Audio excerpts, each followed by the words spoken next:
Kweziphambili emini nje umongameli Cyril Ramaphosa wamkele ugxa wakhe wase-Uganda umongameli Yoweri Museveni. Nanga uphina umzuzu uzakonyulwa usodolophu omtsha wesixeko saseTshwane. Sengikhona ndaphethela kwezasemini nje molweni nonke apha ekhaya ndingaphosisanga amaseko mandikhawuleni wahuqa. Kulindeleke ukuba konyulwe usodolophu omtsha wesixeko saseTshwane emva kokulahla kwamnumzana Randall Williams kweziveki zimbini ezidlulileyo. Kulindeleke ukuba usodolophu omtsha onyulwe namhlanje xa kuhleli intlanganiso ekhethekileyo yebhunga ePitoli.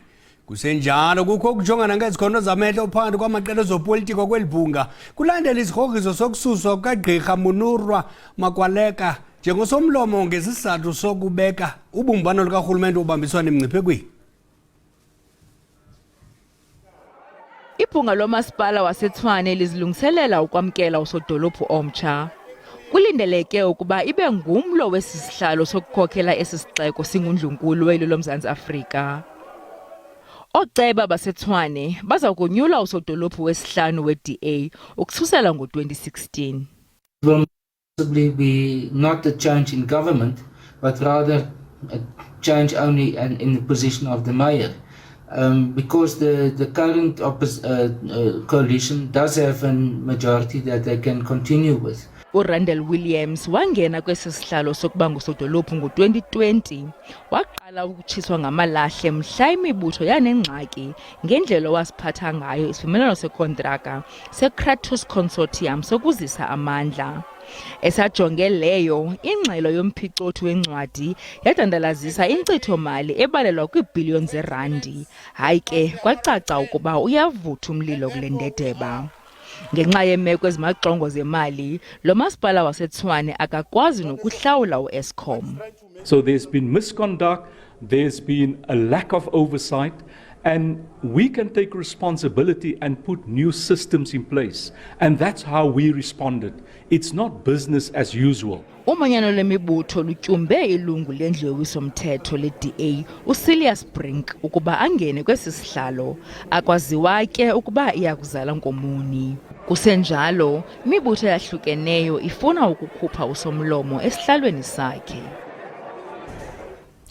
Kuhlangulwe abemi bangaphandle abali-19 kwindlu kwamagugu embombela eMpumalanga. Ababemi baseBangladesh bebegcinwe kule ndlu ngaphandle kwemvume yabo. Kukholelwa ukuba bathutyelezisiwe ukungena kweli. Kubanjwe indoda eneminyaka engama-55 ngesitsholo sokuthubelezisa abantu ngeenjongo zokushishina ngabo. Amapolisa mbonzeleke kule ndlu nomrhanelwa afumene amadoda ali-19 ehleli ngokuxinana ngaphakathi kule ndlu. La madoda ebengenalunxibelelwano ngaphandle kwale ndlu incinci, kuthinjwe iipasipoti kunye neeselfowuni zawo. Amapolisa akholelwa ukuba kukho unqondongqondo thubelezisa ngenjongo zokushishina ngabantu kweli phondo laseMpumalanga. Kubanjwe indoda eneminyaka engama-55 ekwangumi waseBangladesh ijongene netyala lokuthubelezisa abantu. Some of these Bangladeshi nationals that we found them here, we were told that some of them were destined to Middelburg and others they were destined to Johannesburg. But this is not the end of our investigating. We will continue in terms of the investigation, working hand in hand obviously with the Department of Home Affairs, their immigration counterpart. And we hope that the kingpin, wherever they are, will definitely follow the information and will get them. Because we've been following this information, and thanks to our crime intelligence, the way they have done their work so diligently until they arrest this one suspect. But we suspect, obviously, it cannot be only one person that we arrest. Obviously, there should be a couple of people that are involved in terms of this, and we need to know who are those people. And then even if we found that some of the people that are involved, they are within our department, they are also going to be arrested. La madoda ahlanguliweyo aza kunikezelwa kwisebe lemicimbi yekhaya kwaye ngahla buyiselwe kwilizwe lawo. Oosomashishini basemntla-ntshona bakwamkela ukutyunjwa kwenkampani eza kuchophela umnyhadala wenkcubeko iMahika Cultural Music Festival. Le nkampani ityunjwe lisebe lezobugcisa, inkcubeko nezemidlalo kwaye inikwe isivumelwano seminyaka emithathu. Emva kokumiswa kwalo mnyhadala isithuba seminyaka ekugqibeleni uza kuwela lo mnyhadala kwinyanga ezayo. Isabelo mali sawo sicuthiwe ukusuka kuma-30 ezigidi zeerandi ukuya kwizigidi ezili-10 kulo nyaka, kwinto urhulumente athi ibangelwe kukuba kukho neminye imiba efuna imali. The department has allocated 10.5 million for Mahika Mahikeng for the current financial year. It is supplemented by 2.5 million from the national department because it's a provincial flagship program. Historically, Mahika Mahikeng had a 30 million budget, but as we know, due to the impact of COVID and the reprioritization of budget to cater for other requirements, that has declined. But with the commencement of the program, certainly we will be able to make a compelling business case for the budget to be increased over the 3-year period. Oosomashishini balamkele linyathelo nangona ungaqini ncam umnqwazi wabo. Department of Arts, Culture, Sports and Recreation must develop a tender document within Mahika Mahikeng tender. And what they need to do, they should award the person of security the tender. They will coordinate either way. The issue of the decline of the budget from the 30 million to the 10 million. I mean, for us, I mean, is equivalent to nothing. But we are making a submission before the department that at least they must consider the edification of budget. Lo mnyhadala uza kubanjwa uqala kumhla we-17 ukuya kwi-19 kweyoKwindla uMatshi ngolwamaRhanuka. Umongameli Cyril Ramaphosa usingathe ugxa wakhe wase-Uganda utyelelo kweli. Utyelelo lwenzeka ngelixa ilizwe elijamelene nemingeni eliqela. Ukanti ngoku siqhagamshelana ngqo nentatheli yeliziko uSamkele Maseko kwizayikhwe zomdibaniso wePitoli. Samkele, siyakwamkela. Khawuthi gqabagqaba usihlalele ngokuqhubekileyo kuzakuthi ga ngoku. Umongameli waseNingizimu Afrika uCyril Ramaphosa ohlangene nozakwabo ongumongameli wase-Uganda uYoweri Museveni lapho kuzobe kukhulunywa khona ngokuthi imaphi amathuba okuhwebelana lamazwe womabili angaqhamuka nokakhulukazi wazi ukuthi iSouth Africa yenza umsebenzi omkhulu kwezokuxhumana phecelezi i-telecommunications isebenzisa imboni yezokuxhumana i-MTN Group ukuze isebenze kakhulu laphayana e-Uganda kuphinde futhi kubhekwe zithinta inkampani ephehla ugesi Eskom njengoba le nkampani ephehla ugesi ithumela ugesi kulola lizwe elikakhulukazi kwi-Great Lakes lapho khona kuneyingxushungxushu eziningi amazwe afana noRwanda kanye neDRC abazwene kahle ngoba nayo iUganda ikhona kuleyo ngxenye yamazwe alapho eGreat Lakes. Umongameli wase-Uganda ke uYoweri Museveni kanye nomongameli waseNingizimu Afrika uCyril Ramaphosa bazokwazi ke masebephelile ingxoxo lapho bekhuluma kakhulu ngezokuhwebelana bekhuluma kakhulu ngezokuthula nokucisha kwezibhamu ezweni lase-Uganda, ezweni lase-Rwanda, ezweni lase-DRC labo lamazwe omabili angazwene kahle bazophuma ke bezokhuluma nathi besitshele ukuthi bavumelene ngani ukuze bezokwazi ukuthola amathuba okusimamisa umnotho walamazwe womabili. Siyazike ukuthi izwe lase-Uganda lihwebe kakhulu linothe kakhulu ngegolide abalithumelayo ukuthi lize nalo lana eNingizimu Afrika futhi baphinde bethumeleke namaflawa athandwa iwona abesimame ukuze bezosijabulisa benikwa owakwabo. Kodwa ke umongameli wase-South Africa naye umongameli wase-Uganda uYoweri Museveni kanye nongqongqoshe baba simbonile ungqongqoshe wezezimali eNingizimu ungqongqoshe wezamabhizinisi kahulumeni uPravin Gordhan ungqongqoshe wezomnotho ungqongqoshe obhekele izimayini zaseNingizimu Afrika uGwede Mantashe kanye nongqongqoshe wezokuthutha kanye nephini likangqongqoshe lezokuphepha uThabang Makwetla nabo bakhona ukuze bazokhuluma bedingide kabanzi. Mabesuka lana ke umongameli waseNingizimu Afrika nomongameli wase-Uganda uYoweri Museveni bazohamba beye eGalaga Estate lapho abazokhuluma kakhulu nosomabhizinisi ukuze beqinise ubudlelwano wezokuhwebelana kulamazwe. Sibamba ngazibini kwintatheli yethu uSamkele Maseko isasaza ngqo ikwisizakhiwo zomdibaniso wePitoli. Balucobe ngumsindo abahlali baseDanville eMahikeng eMntla-Ntshona emva kokuba kuphele insuku ezine bekwintsunguzyo yobumnyama ngenxa ungabikho kombane. Bavale mba umgaqo R503 phakathi kweMahikeng neLichtenburg benyanzelisa kubuyiselwa umbane. Abahlala balugcobevu kumsindo bebhenqa itshoba ngenxa yokuhlala iintsuku eziliqela bengenambane. Since last week on when they say 7:15, The power went off till today. My influence has to be disposed of because it's gone off. My groceries, my meat and everything is gone. This has been a recurring problem for years now. We are tired that we are not being considered as citizens of South Africa. This is a major problem. Oosomashishini ngabona bachaneke kakhulu kungabikho kombane. I've got a small business at home. I've got ice creams, I've got meat that I'm selling. All this meat for 5 days, there was no electricity. All my business, all my ice creams and stuff are now gone. I, as a businessman, I make cakes for a living. I have lost a lot of money this past weekend. A lot of customers came complaining because now their cakes were melting and everything. How am I supposed to work? Ukanti inkampani ephehla umbane kweli Eskom ithi ubuyiselwe umbane kwingingqi yaseDanville.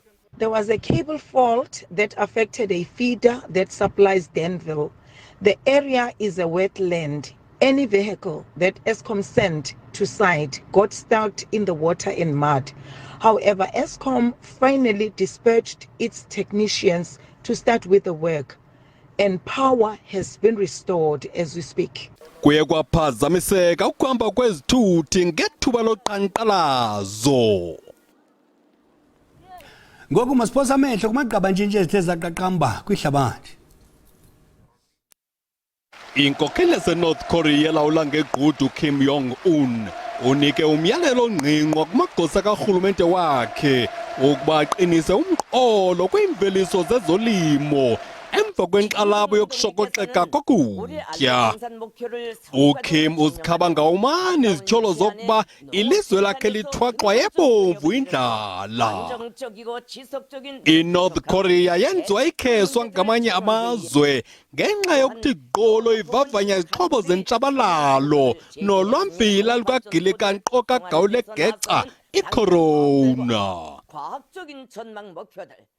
Ilizwe laseRussia lilungiselela umboniso wezixhobo oza kuqhutyelwa eRed Square yamakomanisi ngomhla we-9 kweyoKwindla kuqatshelwa ukuphela kwemfazwe yehlabathi yesibini. Iintolo-mlilo zaba yinxalenye yalo mboniso ukususela ngo-2008.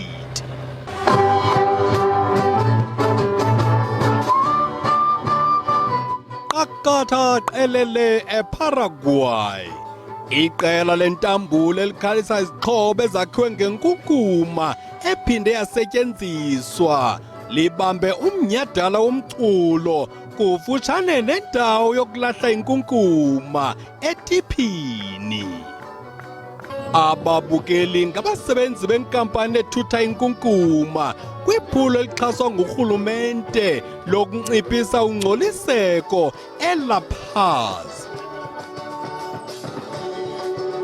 Xa siqwela ingqokoqo kuqatshelwa umdlivo wokumphakuza imidiza kwisiqithi saseCuba yamakomanisi. Le midiza ithengiselwa amazwe anjengeSpain, iFrance kunye neJamani. Ilizwe laseChina liphala phambili ekuthengeni le midiza yoza lipholile. Qongqololo.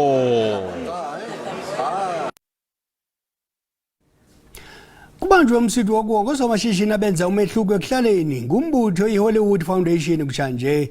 Ezimbasa zibizwa ngebambelela zijoliswe ukukhuthaza oosomashishini bephondo laseMpumalanga ukuba baqhube nomsebenzi omhle wokukhulisa amashishini abo ngaxeshanye bedala imisebenzi. Amashishini amancinci adlala indima engundoqo ukunceda uluntu nanjengoko edala imisebenzi ukuze kuxhamle nabahlali. Seso sizathu kanye ke esenze ukuba umbutho iHollywood Foundation usebenzisa inkqubo yawo yezophuhliso lwamashishini ubambe umsitho wokunikezela ngembasa nezibizwa ngebambelela ukuwonga oosomashishini abagqwesileyo kumacandelo ohlukeneyo kweli phondo laseMpumalanga. We really appreciate all the support we're getting from the local businesses in Impumalanga. We urge more of our small businesses to stop operating in silos and be on the lookout for such opportunities on the socials and also on our webpage, the Hollywood Foundation page. Abaphumeleleyo kwezimbasa babelane ngemali efikelela ku-750,000 rand yenkxaso evela kwi-Hollywood Foundation. Nanjengoko lusavakalo lwamvilo oludalwe intsholongwane ye-COVID-19 kumashishini, abaphumeleleyo bathi le nkxaso iza kunceda kakhulu ukuvuselela nokuphuhlisa amashishini abo. To Hollywood Foundation, thank you so much for recognizing me. Thank you so much for recognizing all the hard work that I've put in thus far, even when I had little support, even when I didn't know what I was doing, even when I would have given up, and I kept going. And I'm so thankful for my family. I'm truly a God's child, and I believe this is all God's work. Injongo zezimbasa kukuwonga oosomashishini abenza umahluko ekuhlaleni, kukwafakwa isandla ukuphuhlisa nangakumbi amashishini abo. Ngoku masicaphule izimvo zababukeli kwikhasi lethu leWhatsApp beqhwabela izandla uMessi. Sela kakhulu kuMessi ukuthi akhethwe njengemdlali lovelelwe, udlale kahle kakhulu ngoba na uthi uyabuka emidlalweni wabo ecenjini lesive leArgentina, ngulomunye bekafaka sandla ukuthi liqembu lakhe liphumelele. Into enhle kakhulu leyenzekileyo, aninaso kakhokho mnamzala limqhwabela izandla uMessi. Ndiyavumelana neluwo ngalifumelele nayo le Messi because nyani ke simbonile edlala nje bezimisene iqela lakhe. uMessi bamenzelelele kakhulu upha ngenxa yelizwe lakhe elityebileyo. Ifana neKaizer Chiefs siyenzelelela siyifakela inqaku apha enzukwini. uMessi besimfanele kakhulu lesicoco sokuthi akhethwe njengomdlali ovelele ka-2022 ngoba uyambona namanje ukuthi bese groundini ungafunga ukuthi umdlali osemusha kanti sekhulile. Manithi halala kuMessi ngaphinda futhi aze nezinye imbasa ezingaphezulu kwesezenazo. Yitsho into naso lesincinci isikrokro balamdlalo umdlalo ozimiseleyo oyithandayo into yenzayo ndiyalala kuye. Ndifuna ukuthi congratulations phaa kuLionel Messi ngelo ngalifumene bedeserve. Mina the way kwenzeka ngakhona bengafisa ukuthi kube bayinikeze umbambe le award rather than uMessi. uMessi ayikho into special nje ayenzile, it's just nje favorism ebekhona but umbambe uyayideserve lento le. uMessi angimngabazi mina ukuthi uyinkunzi, kodwa ke kwesinye isikhathi uyayibona ukuthi baye benikwe nje ngoba sekuwuMessi oRonaldo kanje.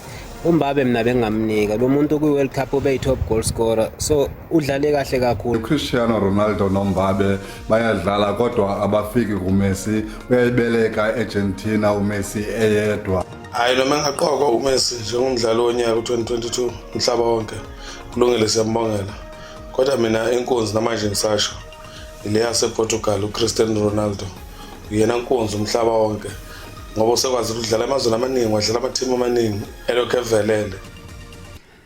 Masizibeke apha iEmele zethu kwicala le-SABC 1 siza kuqhuba nezindaba kwijelo iDDT emva kwekhefu. Sakubuya neendaba ezinkulu ngentsimbi yesi-7 ngorhatya. Umbengo omde uyawucima umlilo, bakuthethi bumnyama kuvele kukhanya kube chosi behele.